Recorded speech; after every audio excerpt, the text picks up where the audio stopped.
Corazones, por razones legales les recordamos que las opiniones expresadas en este programa son únicamente responsabilidad de quien las emite. Algunos de los temas que abordamos en el siguiente episodio pueden contener violencia gráfica o temáticas sensibles para algunos públicos, así que les recomendamos discreción. Los relatos aquí narrados son una mezcla de realidad y fantasía o adaptaciones de textos cuyos autores serán debidamente acreditados. Cualquier similitud con la realidad es mera coincidencia.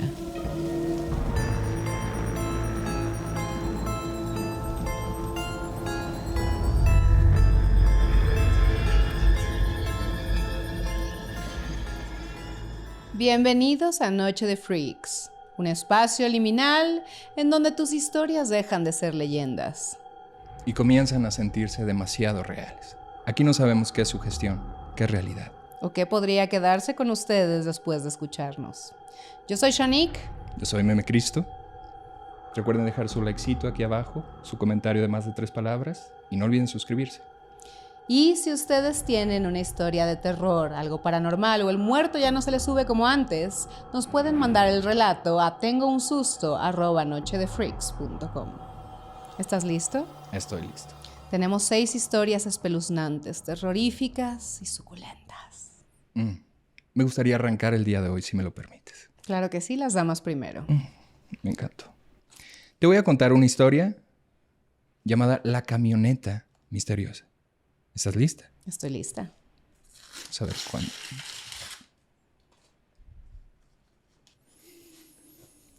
Pues vamos a comenzar, Shanique. La Camioneta Misteriosa. Esta historia comienza en Nueva Orleans, a principios de los 2000. En ese entonces había un enorme campamento de indigentes a las afueras de una zona turística. Y ahí vivía Víctor, junto con otras 20 personas. Algunos usaban apodos y otros usaban sus nombres reales, pero no eran siempre las mismas personas. La mayoría iba y venía constantemente. Era normal verles un día y al siguiente ya no, pero nadie hacía preguntas. Todos ellos sabían que las respuestas eran complejas y más valía no juzgar.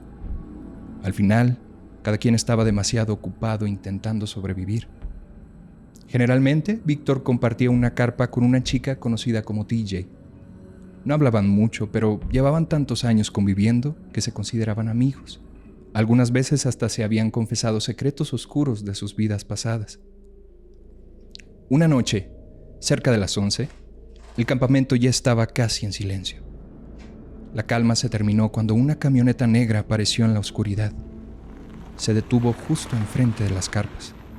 Algunos de los vagabundos salieron de inmediato, pensando que se trataba de voluntarios repartiendo comida o ropa. Aunque era un poco tarde para eso, las asociaciones civiles y los voluntarios solían llegar muy temprano en las mañanas o alrededor del mediodía. Del vehículo bajaron únicamente un hombre y una mujer. El hombre era blanco, de mediana edad, sin ningún rasgo muy característico. La mujer, en cambio, destacaba. Tenía el cabello rojo y brillante recogido en un chongo y vestía un traje negro impecable. Fue ella quien habló. Tenemos un trabajo para quien quiera ganar dinero. Les daremos $250 y estarán de regreso por la mañana. Al principio, nadie respondió. Entonces la mujer sacó un grueso fajo de billetes y comenzó a mostrarlo bajo la luz tenue del campamento. Tengo el dinero justo aquí. Puedo pagarles en este momento. Víctor no se movió. Ya había conseguido el dinero que necesitaba para comer al día siguiente y además estaba cansado. Solo quería dormir. Pero TJ y otros 3 hombres se acercaron y empezaron a hacerle preguntas a la mujer. ¿Qué clase de trabajo es? Es un trabajo de una sola noche. Se debe tener algún tipo de experiencia, le cuestionaban. La mujer le respondió que esas preguntas se las resolverían en el camino, pero que no tenía mucho tiempo, que tenían que decidir ya. Los 4 se acercaron a la camioneta y el resto de los indigentes regresaron a sus carpas. Víctor se quedó mirando a lo lejos. Creyó que la mujer les haría subir a la camioneta y se irían rápido, pero antes de dejarlos entrar, Víctor vio que ocurrió algo extraño. La mujer les pidió que se quitaran los zapatos y revisó cuidadosamente las plantas de sus pies. Después inspeccionó sus manos, una por una, como si estuviera buscando algo en específico. La revisión duró minutos. Finalmente, dejó subir a TJ y a 2 hombres. Al otro lo rechazó sin explicación. Víctor regresó a su carpa y escuchó la camioneta alejarse en la noche. A la mañana siguiente, TJ y los otros hombres no estaban ahí. Ninguno había vuelto. Pasaron los días y no se supo más de ellos. Víctor escuchó a algunas personas en el campamento rumorar sobre qué les había pasado, pero él no participaba en esas conversaciones. Ni Víctor ni ninguno de sus compañeros podían angustiarse demasiado por la ausencia de TJ y de los otros 2. La vida en la calle tenía una lógica cruel. La gente desaparecía constantemente. Era más fácil asumir, por el bien de todos, que habían encontrado algo mejor. Los años pasaron y Víctor fue olvidando esa escena misteriosa en Nueva Orleans. Se fue a Chicago en busca de oportunidades, aunque no consiguió mucho. Ahí, también, se instaló en un campamento de indigentes e hizo algunos amigos. Un día, Víctor consiguió un poco de comida en la puerta trasera de un restaurante famoso. Un mesero inconforme había renunciado y se había robado algunos platillos. Cuando vio pasar a Víctor, se lo regaló. Víctor regresó al campamento para compartir su botín gastronómico con Mikey, uno de sus nuevos amigos. Mikey era un hombre viejo y enfermo, ya muy desgastado físicamente por vivir en la calle tantos años. Mientras comían, Víctor escuchó un sonido que le heló la sangre. Era un sonido que ya había escuchado antes, y nada bueno había pasado desde entonces. Él y Mikey salieron de su carpa. Una camioneta negra acababa de estacionarse frente al campamento.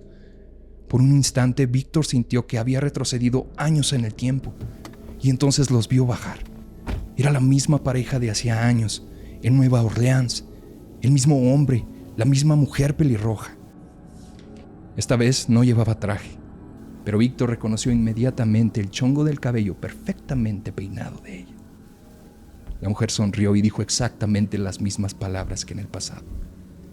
«Tenemos un trabajo para quien quiera ganar dinero. Les vamos a dar $250. Suban a la camioneta y hablaremos de los detalles. Van a estar de regreso mañana». O sea, ni siquiera ajustaron para la inflación. Ya. Pasaron años y mejorar la oferta jamás. No. Ok. Antes de que pudiera acercarse a la camioneta, Mikey se puso de pie y comenzó a gritar. No vayan con ellos. Cuando esas personas se llevan a alguien, jamás regresan». La mujer pelirroja lo miró con enojo y después sacó el dinero de su bolsillo y lo agitó frente a todos otra vez. Lo agitó sensualmente frente a todos. Porque es pelirroja. Mira, tengo el dinero justo aquí. Puedo pagarles ahora mismo. Algunos dudaron, pero otros ignoraron las advertencias de Mikey y se formaron junto a la camioneta. Mikey seguía gritando desesperadamente. «No lo hagan, ellos no van a regresar». No hicieron caso. Víctor y Mikey se quedaron mirando a lo lejos. Víctor nunca le había contado a Mikey lo que él había visto antes. La pareja repitió el mismo ritual extraño: revisar las plantas de los pies y las palmas de las manos. Rechazaron a 2 hombres, se llevaron a otros 6, y después la camioneta desapareció en la oscuridad. Cuando el silencio volvió, Víctor le preguntó a Mikey quiénes eran. El viejo negó lentamente con la cabeza y dijo: «No lo sé, pero llevan años viniendo. Siempre dicen lo mismo, palabra por palabra, y ninguno de los 2 envejece». Esta es una historia en el internet contada por alguien que dice haberla vivido.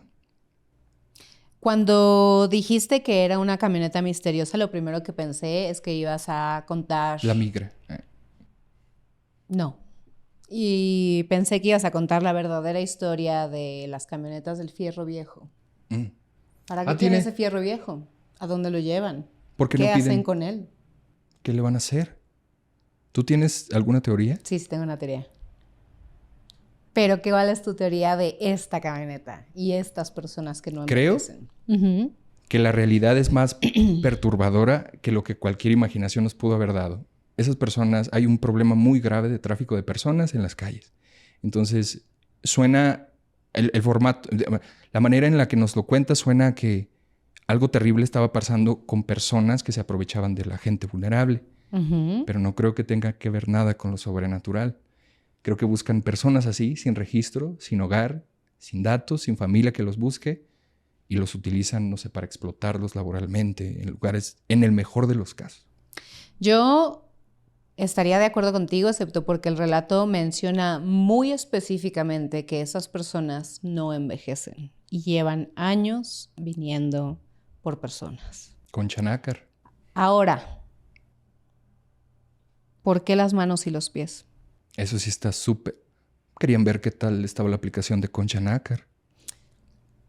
Claro que sí.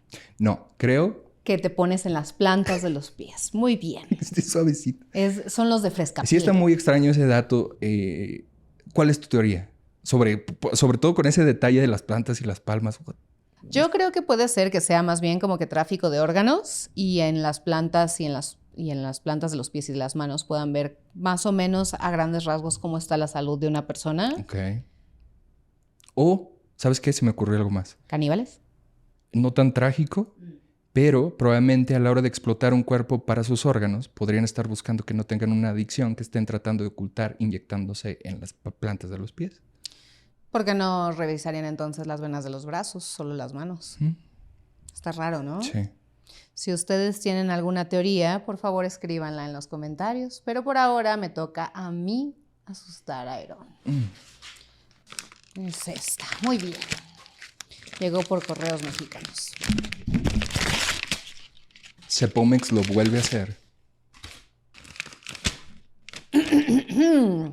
Esta es una de mis leyendas favoritas y espero que sepas por tu propio bien de quién estamos hablando. Ok. Se llama el hombre del sombrero. ¿Es that God? El famosísimo hombre del sombrero. El Babadook. No. Ah. El Babadook, de hecho, era una analogía hacia la depresión, pero eso no es de lo que estamos hablando en este momento. Esta historia es de mi hermana y mi mamá, y pasó cuando yo aún no nacía. Mi hermana, a quien llamaremos María, es 8 años mayor que yo. Ella me cuenta que cuando tenía alrededor de 5 o 6 años empezó a ver una sombra que a veces pasaba por la puerta de su cuarto. Pero como la veía de reojo, al voltear a ver qué era, no veía realmente nada. Un día, cuando ella estaba acostada, empezó a sentir como la cama se movía, como si alguien estuviera meciéndola. Claramente no son de Ciudad de México porque hubieras agarrado tus pantuflas y te hubieras salido de tu casa. Y hubiera empezado. Se asustó y se sentó para tratar de comprender qué pasaba. Su mirada estaba fija en la cama mientras ella seguía sentada ahí, pero de reojo vio a la figura completamente negra de un hombre alto, con sombrero, parado fuera de su cuarto. Pero solo vio por un segundo, porque al parpadear ese hombre había desaparecido. Mi hermana gritó y enseguida llegó corriendo mi mamá preguntándole: ¿qué te pasa? ¿Por qué gritas? Estoy viendo mi novela. María, del susto, no podía ni siquiera articular palabras y solo balbuceaba. Mi mamá la tuvo que calmar y le preguntó de nuevo: ahora sí, ya te calmaste. ¿Por qué gritas? María le contó lo que pasó y lo que vio, pero mi mamá no le creyó. Solo le dijo: has de haber soñado todo eso. Yo no vi a nadie en la puerta. Yo estaba en la sala viendo hacia la entrada de tu cuarto. Así que María se cuestionó si en realidad había sido real o quizás solamente estaba durmiendo. Días después por la mañana, mientras aún seguía acostada recién despertada, empezó a sentir cómo se movía su cama otra vez. Se quedó viendo al techo, analizando si de verdad estaba pasando o si solo era que aún no despertaba del todo. Pero al voltear a ver hacia el pie de la cama, ahí estaba de nuevo la silueta de un hombre alto con sombrero. Y ahora logró distinguir sus ojos, Oh, hell no. que eran de un rojo profundo. Al hacer contacto visual, mi hermana sintió que se le enfriaba la sangre por todo el cuerpo. El hombre puso una mano sobre la cama y de su brazo bajó una serpiente negra. Oh, fuck.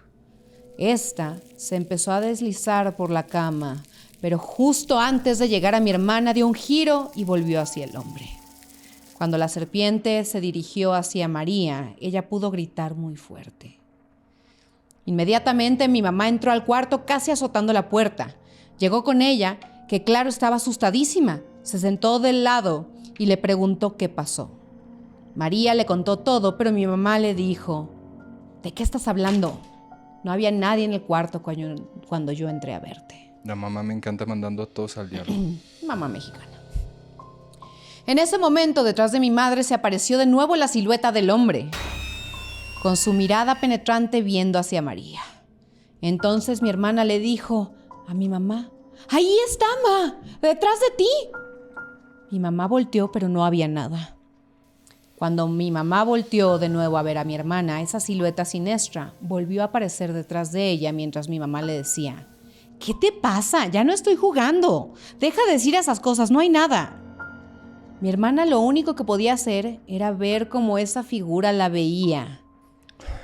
Pero ya no solamente la observaba. Ella podía darse cuenta de que ese hombre se burlaba de ella porque mi mamá no le creía. Aunque no tenía facciones, ella podía notar como si tuviera un gesto de satisfacción por lograr que mi mamá no confiara en ella. Y como si hubiera logrado su cometido solo para después desaparecer dejando a mi hermana aterrada, sin saber a quién acudir, en quién confiar o qué hacer. Porque la única persona que debía de creerle no lo hacía. Mi mamá, al creer que tal vez mi hermana solo estaba pasando por una fase. Si no es punk, madre. El emo no es una fase, mamá. No, nunca lo fue. Es un estilo de vida. Ya que solo eran ellas en la casa porque mi papá trabajaba fuera de la ciudad, pensó en dejar que transcurrieran unos días y si no mejoraba, llevarla al psicólogo.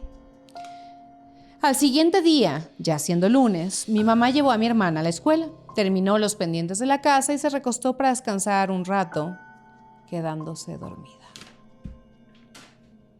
Después de un rato, sintió como si una mano se apoyara sobre su cama. Ella seguía con los ojos cerrados, pero por alguna razón podía ver su cuarto. Al voltear hacia el pie de la cama, ahí estaba. La misma silueta negra de un hombre alto, encorvado, con una gabardina y un sombrero, de ojos rojos y presencia impactante. Mi mamá intentó moverse, pero no podía. De pronto notó que ese hombre era quien tenía la mano apoyada en la cama y que algo estaba lentamente descendiendo de su brazo.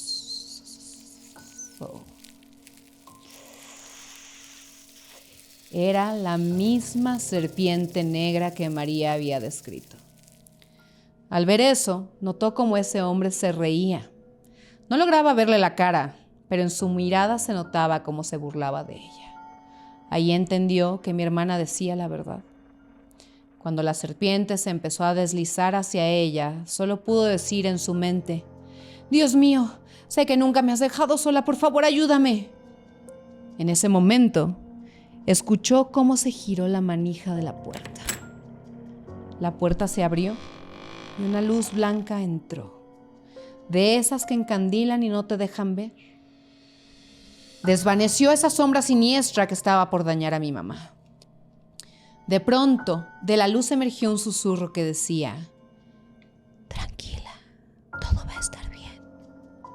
Después de eso, ella abrió los ojos y escuchó a mi papá cuando abrió la puerta del cuarto. Él acababa de regresar de trabajar. Se sentó en la cama, justo como lo había hecho el hombre. Le dio un beso en la frente a mi mamá y le preguntó: «¿Cómo estás? Ay, perdón, ¿te desperté?». Ella le respondió que no, que solo había descansado un ratito, pero que ahora se sentía mucho mejor. Después de eso, jamás volvieron a ver al misterioso hombre del sombrero. Unos años después, alguien empezó a moverme la cama a mí, y en las últimas semanas he visto unas manos encima del closet, del lado de mi cama, como si quisieran agarrar algo. Oh, hell no. Ustedes son los primeros a quienes les cuento que a mí también me está pasando. Todavía estoy manteniendo la calma, pero espero nunca toparme con el hombre del sombrero. Y si algo me queda claro, es que nunca dejes que te muerda la serpiente. Fuck them servientes. I've had it with these fucking snakes on this fucking señor del sombrero. Me encanta cuando ya empiezan a creer la mamá de que, bueno, ya todos lo presenciaron, yo creo que les voy a creer. No, bueno, le pasó a ella. Incluida ella. Sí. Pero el papá, su participación en la historia fue de, ya despiértate. Sí. Tengo hambre, güey. Sí. ¿Y si están los frijolitos? Ya sé. Valiendo ver. Terrible. ¿Tú has visto al hombre del sombrero? No, pero sí he visto siluetas. Probablemente tengo la retina quemada, pero he visto siluetas. O trato de justificar todo como explicable. El hombre del sombrero es una de las leyendas más comunes alrededor del mundo.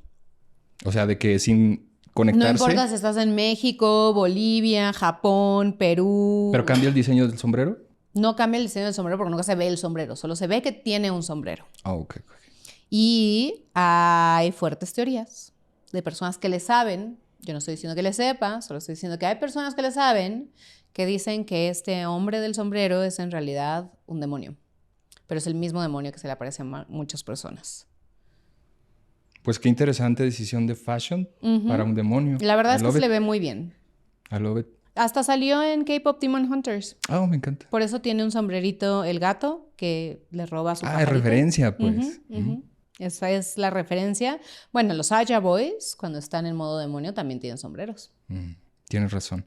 Pero es como un sombrero tradicional japonés, ¿sí? No. ¿No? Es un sombrero de demonio. Que es como un sombrero de copa, pero más alto. Ya. Como el del Babadook, por ejemplo. Love it. Sí. ¿Quién pensaría que los demonios traen diseño? Oye, el diablo se viste la moda, ¿no crees? Muy buena tu historia, pero te tengo algo. A ver. Por cierto, esa historia que acabo de leer era una historia exclusiva. Love it. Si ustedes tienen una historia de terror, algo paranormal, o de nuevo, ese muerto ya no se le sube como antes, porque antes se le subía cada rato y ahora una vez al mes, si acaso, y solamente por unos minutitos, nos pueden mandar el relato a tengounsusto@nochedefreaks.com. Escríbanlo ya a la brevedad. Porque esto también es exclusiva, Sí, ¿cierto? Correcto. Esa que les voy a contar igualmente. De la comunidad para asustar a la comunidad. ¿Estás lista? Sí. Qué hermosos tus dobleces. ¿Te gusta? Creo que hay que tratar el papel con cuidado porque alguien que conozco, un aventadero que hace. Cepomex, te odio. La siguiente historia es exclusiva. ¿Estás lista? Lleva por nombre Una conexión con mi abuela. Ok. Hola. Creo que mi momento ha llegado. Esta historia la he contado varias veces, pero entre más la cuento, más me doy cuenta de que a veces tengo unos ovarios enormes. Mi nombre es Camila, y todo esto sucedió hace casi 10 años, cuando aún vivía en casa de mis papás. En ese entonces, mi abuela paterna se enfermó y ya se encontraba en sus últimos días de vida.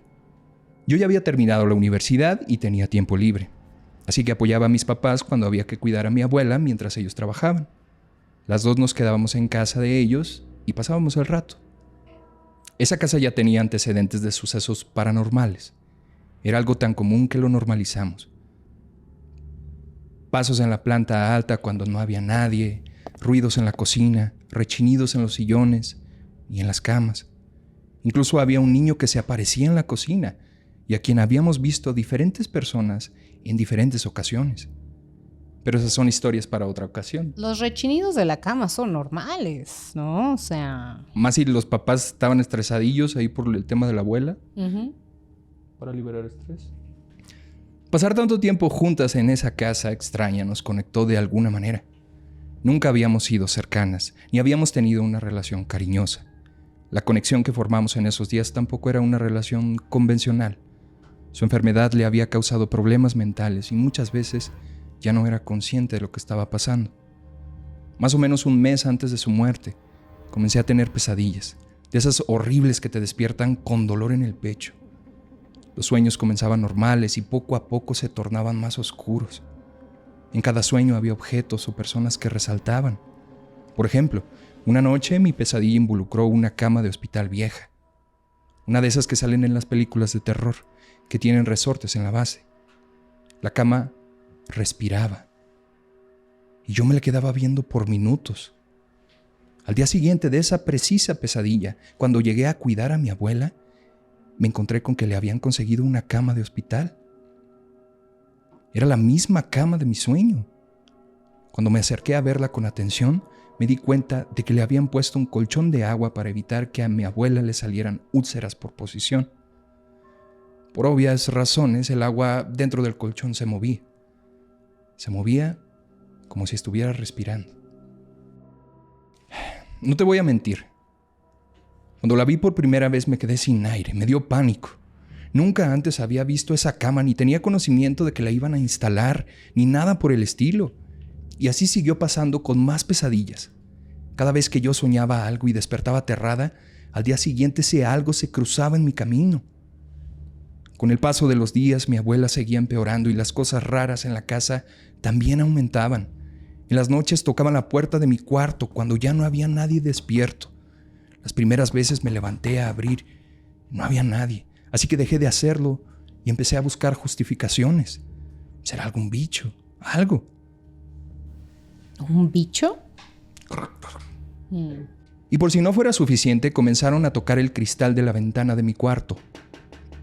Yo dormía en el segundo piso, en un cuarto que daba al patio. No tenía balcón ni nada.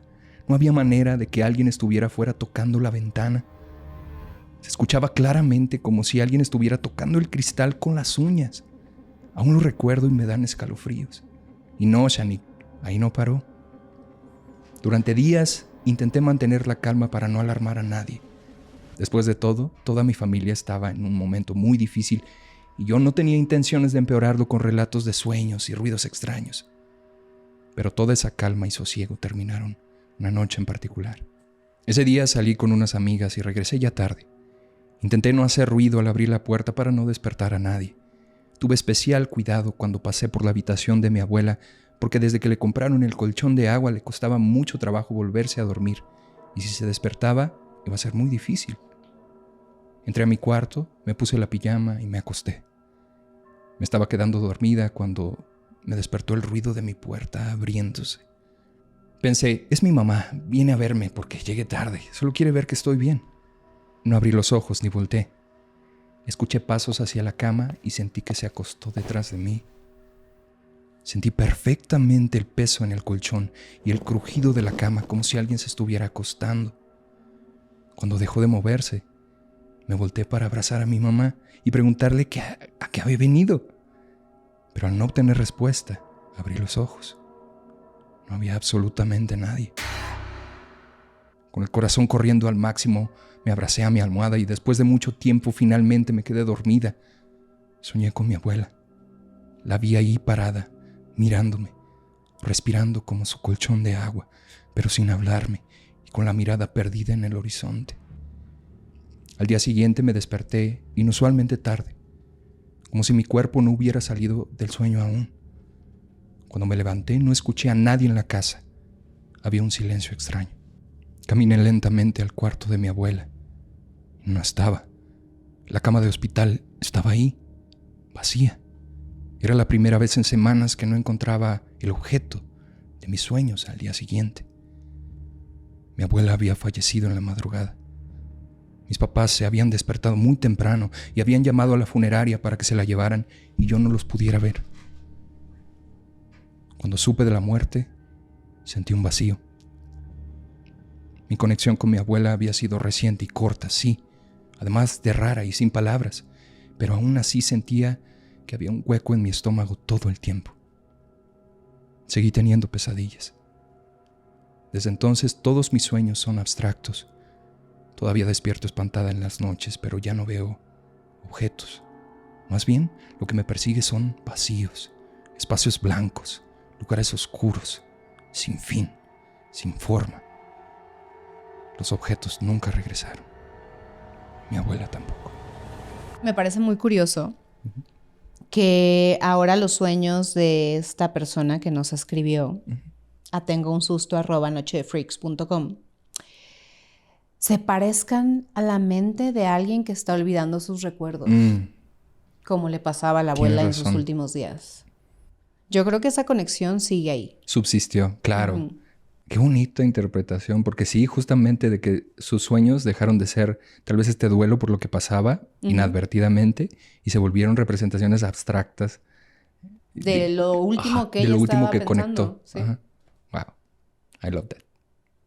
¿Estás listo para la siguiente historia? Give it to me. Me toca que llegue por así. La muerte y el gato negro. Que por cierto, yo tenía un gato negro, lo extraño muchísimo. Besos hasta donde estés. Y se lo llevó la muerte, conectado el título. Oh, wow. Qué mal gusto. I'm sorry. Fui enfermero titulado durante 42 años. De ellos, 17 trabajé en cuidados paliativos y 5 en un hospicio pediátrico. Estuve siempre acostumbrado a tratar pacientes con enfermedades terminales y a escuchar historias tristes, pero ninguna me marcó tanto como la que están a punto de escuchar. Este fue uno de los casos más memorables de toda mi vida, tanto en lo profesional como en lo personal. Tantos años después, aún no logro olvidar la enorme cantidad de amor que compartimos esa familia y yo. En ese entonces, estaba asignado a una unidad hospitalaria para pacientes con SIDA. Eran principios de los años 90. Una de mis pacientes era una mujer encantadora que había transmitido la enfermedad a su esposo y a su hijo de 1 año y medio. Ella estaba gravemente enferma y en aquella época casi no existían tratamientos. El diagnóstico era prácticamente una sentencia de muerte. La pareja también tenía una hija de 5 años. Ella era la única que había dado negativo a VIH, así que sería la única integrante de la familia en sobrevivir. Aún estando tan enferma, la madre hacía todo lo posible por pasar tiempo con su hija, para que la niña conservara recuerdos de ella cuando creciera sola. Esa madre era una santa. Yo tenía que administrarle mucha medicación para las náuseas, todo para que cada tarde después de la escuela su hija pudiera sentarse a comer con ella. La madre murió muy rápido. Después murió el niño pequeño y a los pocos meses el padre. Cuando se quedó sola, la niña se fue a vivir con su abuela. Nuestra unidad de cuidados cerró por falta de fondos y yo seguí mi carrera en otro hospicio, esta vez trabajando con niños terminales de cáncer. Ahí hacía turno nocturno. Una noche, al llegar me dijeron que había ingresado una niña con SIDA. De inmediato pensé en aquella familia de años atrás. Cuando entré a la habitación reconocí a la abuela y en la cama estaba la niña. Aquella niña que supuestamente iba a ser la única sobreviviente de la familia. Al parecer, al principio había dado negativo a VIH, pero tiempo después había desarrollado la infección. En aquel entonces, las pruebas todavía estaban en etapa muy inicial y todo el tiempo salían resultados equivocados. Cuando entré a la habitación, la niña me pidió que dejara entrar a su gato. Su abuela volteó a verme y me dijo que ella no tenía ningún gato. What? Pero la niña insistía en que Oscar la esperaba afuera, atrás de la puerta. Así que la abrí y entró un gato negro. What? Saltó a la cama y se acurrucó junto a la niña. La abuela repitió que no tenían gato, que no sabía de dónde había salido ese felino. Pero estábamos en cuidados paliativos, yo no tenía ninguna objeción. La niña amaba al gato y el gato la amaba a ella. Así que dejamos que Oscar se quedara. Venía cada noche, se acurrucaba junto a ella y ronroneaba. A la mañana siguiente el gato se iba. La niña siempre se alegraba de verlo y se reía y lo abrazaba y le acariciaba el pelo. Yo tenía una sensación muy fuerte de que aquello no era simplemente un gato, sino una presencia espiritual poderosa que había llegado para consolar a esa niña, la última de su familia, antes de sus últimos días. A veces incluso yo le hablaba al gato. «Tú no eres un gato de verdad, ¿o sí?» Oscar me miraba con una expresión extraña y sabia, y yo sentía que estaba frente a una forma pura de amor. Era un ángel ¿Su madre? Quizás ambas cosas. La niña murió un día de abril por la noche. Poco después de la medianoche, llegó Oscar y permaneció con ella unos minutos y después se fue. Nunca regresó el gato. Jamás lo habíamos visto antes ni lo volvimos a ver después. Creo que Oscar estuvo ahí para ayudar a la niña en la difícil transición hacia la vida que siguiera después. Y creo que se marchó junto con su espíritu. Fue un honor inmenso presenciar algo así. Fui el enfermero de hospicio de los 4 integrantes de esa familia el día que murieron. La madre, el hermanito, el padre y ahora la niña. El amor que compartían y la grandeza de aquella madre me convirtieron en un mejor enfermero durante el resto de mi carrera. Han pasado más de 30 años y todavía pienso en ellos todos los días. Espero tener a mi propio Oscar cuando llegue mi hora. Me encanta esta historia porque es de horror y wholesome a la vez. Porque no todo lo paranormal es horripilante y tenebroso. Sí. Creo que habla más de la valía de las mascotas también, porque claro, una interpretación es esta transición a la que ayudó el animalito, pero la otra es el poder de las mascotas acompañando a personas solitarias. Uh-huh. Y pues bueno, también es la vida mandándote algo para acompañarte, para que no estés solo. Y me parece algo muy bello. Me rompió mucho el hecho de que la niña en realidad tuviera un negativo real. Pues sí. Pero bueno, fue acompañada y por algo que genuinamente le dio cariño. Estoy seguro de ello. Y estuvo bien en sus últimos días. Sí. Qué fuerte. You ready? I am ready. Are you? No lo sé, es que esa historia me dejó como wholesome, suspenso, paranormal. Siempre eres... Pero bueno, antes de abrir esta historia, Shan, quiero hacer un disclaimer, no solo para ti, que estamos conversando, sino para la gente que está en casita. Esta historia se sigue desarrollando. Es una historia delicada que queremos tratar por la importancia del tema del que está hablando, pero quiero advertir que habla de situaciones que envuelven a menores de edad para que se tomen las reservas prudentes allá en casita. Solamente por si no entendieron todo lo que dijo Meme Cristo en tantas palabras, queremos hacer una advertencia de que este caso es actual e involucra a menores de edad, por si quieren saltárselo. Porque me he dado cuenta, y sé que tú también, que lo freaky no solo viene de lo sobrenatural, que a veces hay cosas que aterran, pero terrenales, aquí. Y con eso en mente te voy a contar el caso de Celeste Rivas y David, D4VD. El TikToker. Uh-huh. Correcto, el de las cancioncitas. Uh-huh. El de las nada sospechosas canciones de TikTok. No me lo spoilees, criatura del Señor. Ahí te va. Uh-huh. Son las 10 p.m. de un miércoles cualquiera y el teléfono celular de Celeste Rivas no para de sonar. Primero le llega un mensaje, luego otro, luego un par de llamadas perdidas, luego buzones de voz. Todos dicen, ¿dónde estás? ¿Por qué no has llegado? La voz en los buzones suena preocupada y los mensajes tienen ese tono inquieto de no saber dónde está tu ser amado. Las llamadas y mensajes continúan durante minutos, incluso durante 1 hora completa.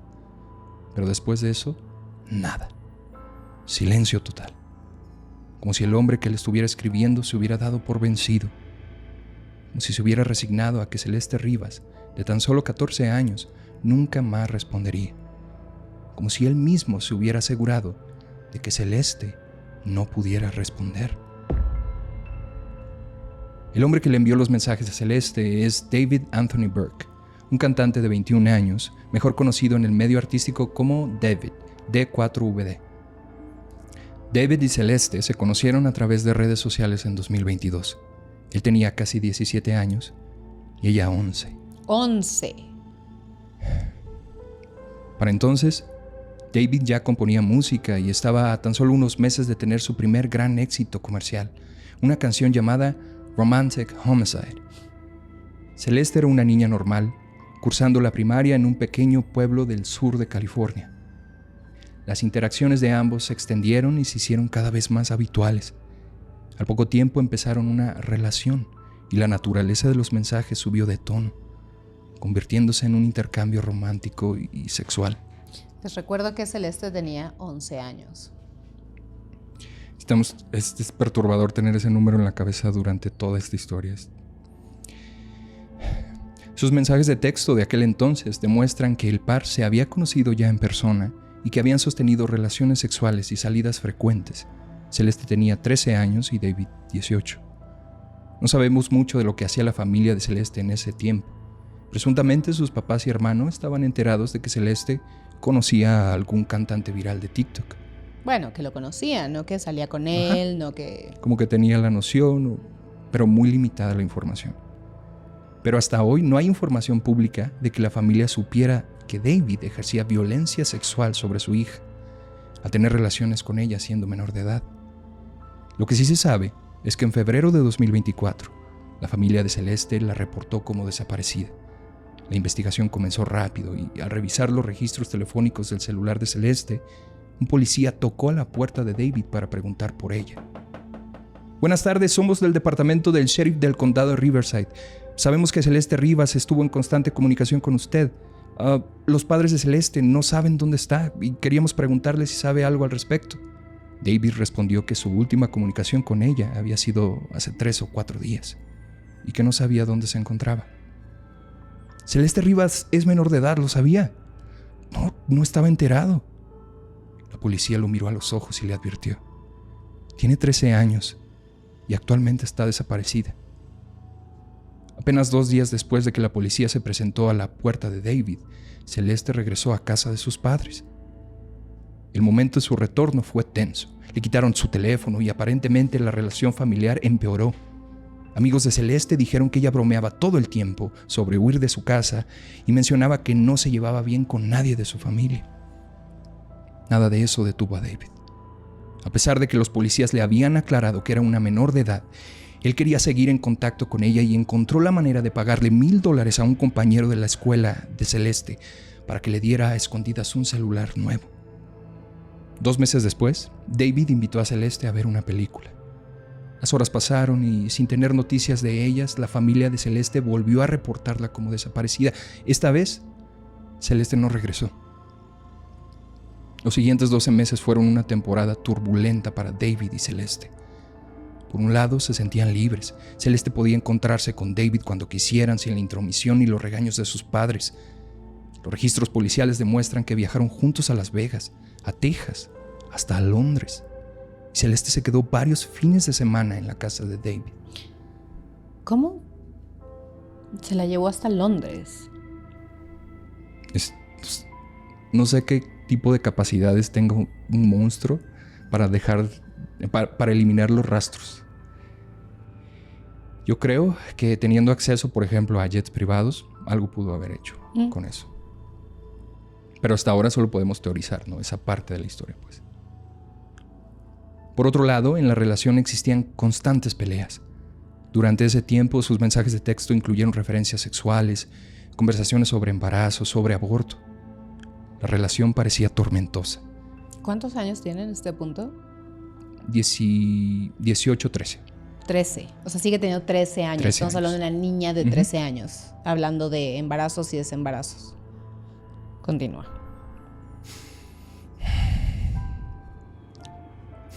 La relación parecía tormentosa. El estrellato de David crecía y surgía una necesidad para cuidar su imagen ante el público. Incluso en una transmisión en vivo en Twitch, se escucha a David decirle a Celeste, "I media trained you", haciendo referencia a que le enseñó a comportarse y a responder ante los medios de comunicación, respaldando la idea de que David quería tener muchísimo cuidado con lo que se sabía públicamente sobre sus relaciones. En marzo de 2025, con una serie de conflictos acumulados en la relación, Celeste le envió a David este mensaje de texto. Todo lo que hacemos es tener sexo y pasar el rato. Yo quiero algo más para mi vida. Y un mes después, exactamente el 22 de abril, Celeste le envió a David una serie de mensajes confrontándolo. Lo encaró porque le había descubierto relaciones con otras mujeres. El mensaje final era el más grave. Celeste estaba amenazando con hacer pública su relación, una relación de un hombre de 20 años ahora, con una niña de 14. Para David, la amenaza no era cualquier cosa. Si Celeste hacía pública esa información, el mundo entero sabría que él había estado teniendo relaciones sexuales con una niña que conoció cuando tenía 11 años. Su carrera como cantante estaba en peligro. Lo que siguió a esos mensajes lo ha mapeado la Fiscalía del Condado de Los Ángeles. 8:40 p.m. del día siguiente. David pidió un Uber para trasladar a Celeste desde su casa en Lake Elsinore hasta la suya en Hollywood Hills. Celeste llegó a casa de David a las 10:10 p.m. Según la fiscalía, David abrió la puerta de la casa y sin esperar se lanzó contra Celeste. Los minutos, aunque pocos, pasaron lentamente. David apuñaló a Celeste hasta matarla y de pronto todo estuvo en silencio. David le escribió una serie de mensajes para preguntarle dónde estaba. Insistió. Llamó un par de veces y dejó buzones de voz. ¿Dónde estás? ¿Por qué no has llegado? Pero le pidió un Uber a su casa. O sea, sí sabe que Uber tiene registros de a qué hora te recogen, dónde te deja, a qué hora te deja. Creo que esta historia nos deja claro de que los monstruos no son necesariamente brillantes. Porque fíjate lo que se viene. Porque David no. Monstruo sí, brillante no. Los mensajes se quedaron sin respuesta, mientras David condujo hasta el condado de Santa Bárbara, donde intentó deshacerse de las pertenencias de Celeste. Al día siguiente, inventó un nombre falso, Victoria Méndez, y con él hizo pedidos de Amazon, de Victoria Home Méndez, Depot, maestro de la creatividad. Compró una pala, Shanique, en Home Depot, por internet. Bueno. Por practicidad. Sí, tiene jardín, supongo. Compró una pala, 2 motosierras, una bolsa para cadáveres, bolsas de lavandería de uso rudo y una alberca inflable azul. Según los documentos de la corte, David colocó el cuerpo de Celeste en la alberca inflable, tendida como tapete, y lo desmembró con las motosierras. Después, en un acto absolutamente consciente, le amputó 2 dedos. Uno de ellos tenía un tatuaje que decía David. Me parece muy triste el contraste de pensar en el momento en el que ella se lo tatuó y en dónde acabó. Sí, terrible. Como una muestra de afecto, terminas siendo partícipe de tu fin. De tu pesadilla. El silencio volvió a la vida de David durante unas semanas. Un silencio impenetrable, profundo. Nadie sabía lo que había hecho. Él era el único que conocía la verdad. Pero ese silencio se interrumpió abrupta y clamorosamente el 5 de agosto, cuando los reflectores y los aplausos sustituyeron la oscuridad. Ese día David inició su gira, un nuevo periodo frente al micrófono, pero callando su oscuro secreto ante sus fans. El 8 de septiembre de 2025, David se presentó en Minneapolis como parte de su gira. El telón se abrió y los labios de David pronunciaron las palabras de su primer éxito. In the back of my mind, I killed you. And I didn't even regret it. I can't believe I said it, but it's true. I hate you. Que en español sería algo como, en el fondo de mi mente, te maté. Ni siquiera me arrepiento. No puedo creer que lo estoy diciendo en voz alta. Te odio. El público grababa con sus celulares y gritaba la canción a la par del artista. Ninguno de ellos sabía que a más de 3,000 kilómetros, en un depósito de automóviles, la policía estaba descubriendo restos humanos en la cajuela de un Tesla Model X. Los oficiales encontraron dentro de unas bolsas la cabeza y el torso en descomposición de una joven, así como extremidades cercenadas y partes del cuerpo desmembradas. Los dedos anular y meñique de la mano izquierda de la víctima habían sido amputados y no se encontraban dentro del auto. De acuerdo con los registros oficiales, David fue la última persona en conducir ese Tesla Model X el 19 de julio de 2025, justo antes de abandonar la ciudad para comenzar su gira. Esta historia ha tenido tintes terribles desde el inicio y se sigue desarrollando.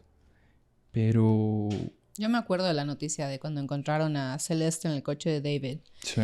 Me acuerdo que él dijo como de que, es que me robaron ese coche. Y entonces todo el internet dijo, bueno, entonces no fue él, es una coincidencia que su novia de 13 años, 14 años, haya aparecido muerta en su coche. Y eso es lo que me molesta, ¿sabes? Sí. Que muchas personas en el internet siguen defendiéndolo. Sí. De que aquí está. ¿Cómo puedes ir contra esto, no? Sí, sí, sí. Una historia muy difícil, sí, pero que nos pone a preguntarnos sobre qué tanto deberíamos conceder o tener o ser... o perdonar más bien las cosas que hacen las personas que admiramos. Creo que es un sincero problema que tenemos. Creo que hay cosas que puedes perdonar que son las cosas que le perdonarías a cualquier persona porque todos somos humanos. Y hay cosas que no le perdonarías a cualquier persona porque todos somos humanos. Así que si tu vecino secuestra y descuartiza a una niña de 13 años, Probablemente... no importa que haga música o que tenga bonita letra. De todas maneras, que de hecho, no sé si lo sepas, pero para el momento en el que se está grabando este podcast, la fiscalía pidiendo la pena máxima, que es la pena de muerte en ese estado. Wow. Es un caso muy polémico. Realmente no le veo la polémica. Están todas las pruebas. Él lo hizo, se sabía, salía ella en sus lives, hay pruebas por todos lados. Pero bueno. Difícil de conversar. Vamos con la última leyenda esta noche para no quedarnos con eso. Esta es una leyenda. ¿Una leyenda? Una leyenda común y corriente que se titula El ánima del puente. Pensé que ibas a decir el animatronic. Pero... Solo estoy alivianando el mood después de esta historia tan grave. Me encanta. ¿Tienes algún dato de animalitos? No. Esta es una leyenda de nuestro Celaya, Guanajuato. Venga, Celaya, manda tus historias. Se tengo un susto @nochedefreaks.com. Muy bien, Celaya. Celaya, ese es el lugar que nos acogió cuando tuvimos que huir. Muy bien.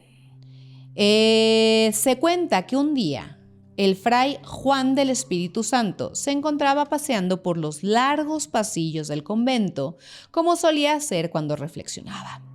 Pero sus pensamientos fueron interrumpidos de golpe por Felipe, un vecino del lugar, que sofocado llegó a confesarle algo, ya que, según él, solamente el fray Juan podría ayudarlo. Okay.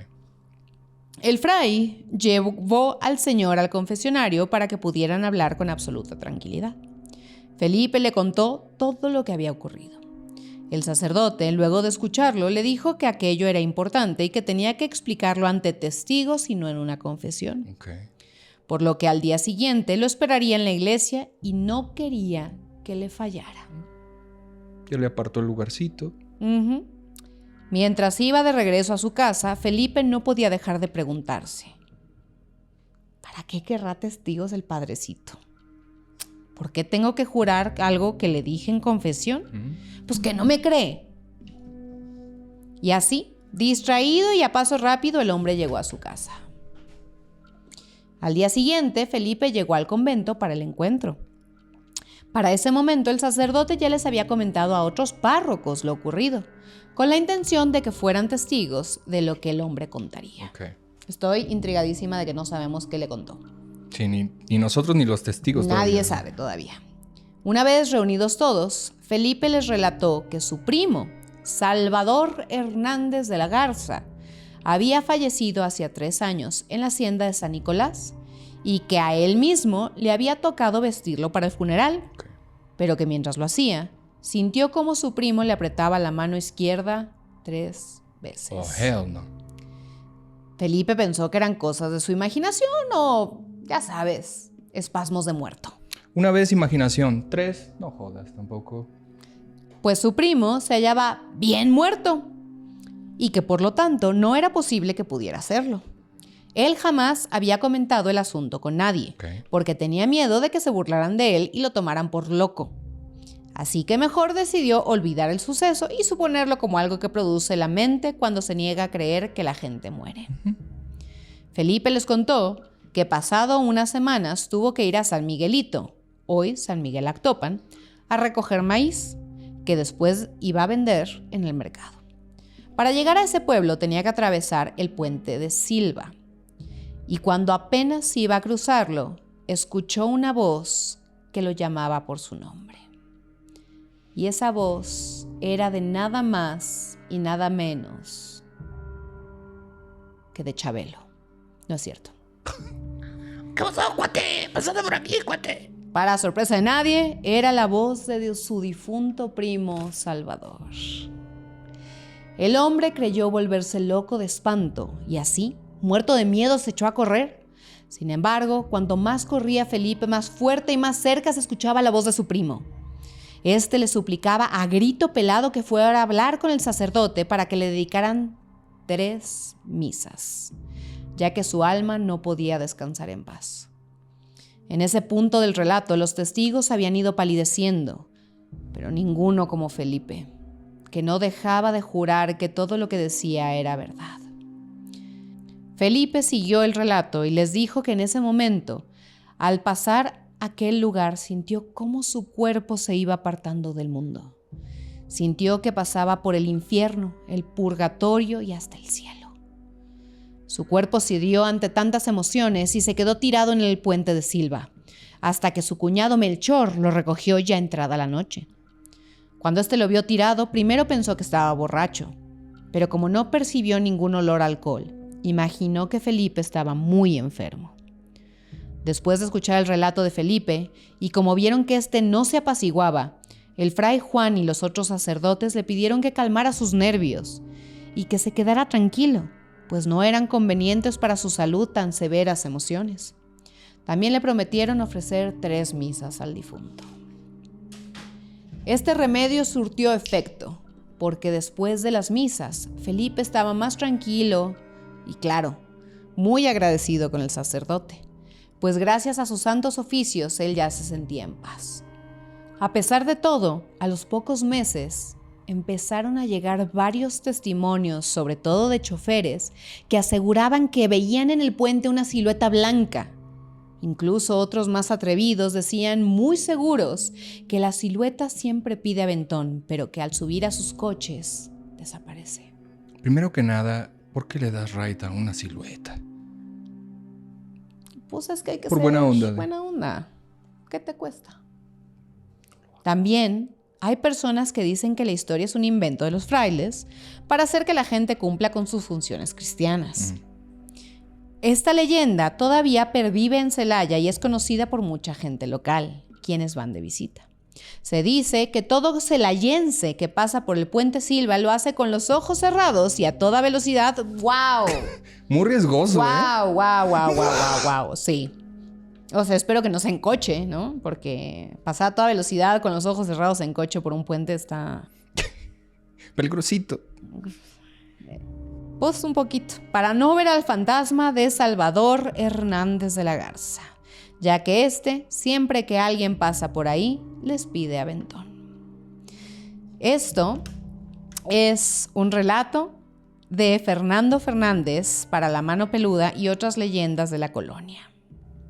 La Mano Peluda siempre dando cosas muy bonitas para escuchar. Años después y sigue dando de qué hablar La Mano Peluda. Me encanta. Yo ya había escuchado esa historia. ¿Sí? No sé si sea de Celaya. Mira, no sé. Yo sé que tienen su cajete y que quieren leyendas, pero yo ya había escuchado esa historia de varios lugares. También que era una mujer de blanco y que cuando le dabas aventón se subía y te tapaba los ojos y...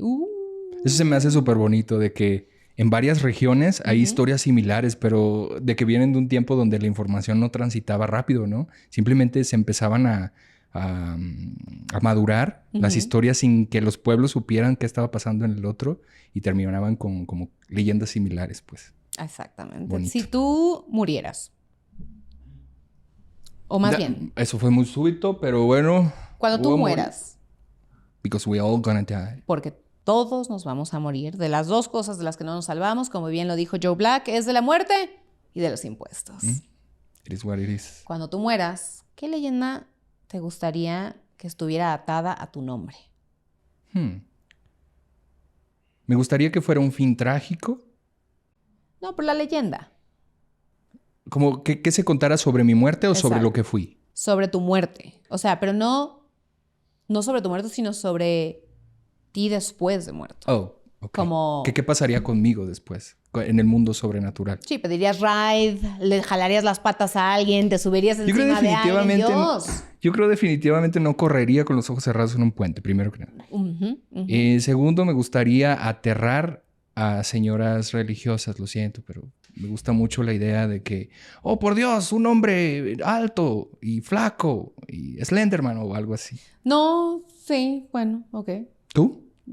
Yo, bueno, eso lo dejaremos para otro capítulo porque hemos llegado a las últimas palabras de este episodio. ¿Quieres hacer los honores? Échales. ¿Estás lista?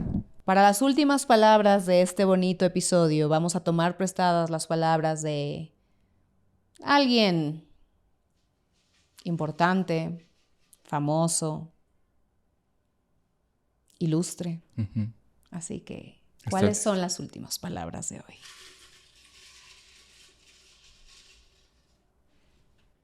Las siguientes famous last words es de James Dean.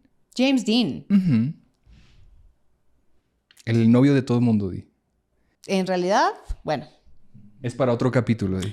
esto es más para Noche de Chicks, pero James Dean estaba perdidamente enamorado de Marlon Brando. Y cuentan las personas que vivieron en aquel entonces en Hollywood que podías verlo borracho cada cierto tiempo gritándole afuera de su casa, ¡te amo! Hazme lo que quieras, Marlon, pero... Pero se dice también que Marlon Brando era un cabrón y que me lo trataba bien mal al pobre de James Dean. Espero que sus últimas palabras no hayan estado dedicadas a él. Lo descubriremos. Adelante. Ese tipo tiene que parar. Tiene que habernos visto. Esto lo dijo a su copiloto segundos antes de que su Porsche Spyder se estrellara con un Ford.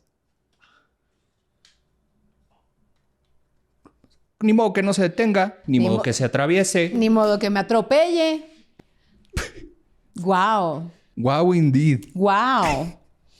Grandes palabras que en efecto se dijeron alguna vez. Estoy segura de que han sido las últimas palabras de más de una persona. No es caso aislado este. No es caso aislado. Solo sonó diferente, definitivamente. ¿no? Pero es la misma idea. En defensa de James Dean, no fueron para Marlon Brando. Bueno, eso ya es avance. Eso es avance.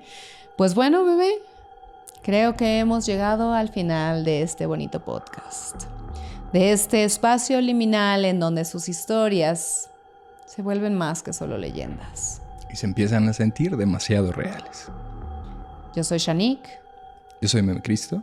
Y nos vemos en el siguiente episodio de Noche de Freaks.